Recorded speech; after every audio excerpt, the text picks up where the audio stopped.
Christian author accuses Obama and Clinton of Christophobia in refugee crisis. U.S. President Barack Obama and Democratic presidential nominee Hillary Clinton are guilty of Christophobia amid the refugee crisis, according to Christian author and humanitarian Johnny Moore. In a recent interview with Newsmax, Moore slammed Obama and Clinton for their alleged inaction when faced with a crisis of violence against Christians in the Middle East.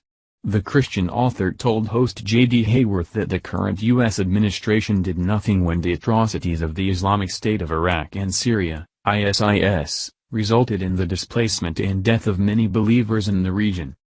Advertisement. Speaking to the Christian Post in a separate interview earlier this year, Moore observed that U.S. Secretary of State John Kerry appears to hold a different stance from the State Department and the Obama administration when it comes to declaring ISIS atrocities against Christians as genocide. The evangelical author lauded Kerry for standing up and deciding to make the genocide declaration on his own. He said the decision was a courageous one, especially since he did not have the support of the State Department. "If you support Christians who have been the recipients of genocide in the Middle East," Moore told Hayworth in the interview, "you're called Islamophobic, and it's just incomprehensible." Moore told Hayworth that Obama and Clinton sat on their hands while hundreds of thousands of Christians were either displaced or killed by ISIS militants. He also noted that only 56 out of the 10,000 Syrian refugees admitted into the U.S. are Christians.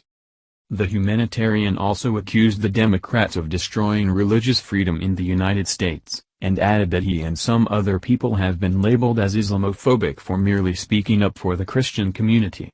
Favoring Christians, especially those facing threats, is not automatically tantamount to being anti-Islamic, he remarked. "If you're anti-Christian, henceforth, you are guilty of Christophobia," said Moore. "You are a Christophobe. You are exhibiting Christophobic behavior, and we're going to shame you with it." At the end of the interview, Moore said the United States is not doing its moral obligation to speak up on the issue. He said the action should come from the nation's top leader.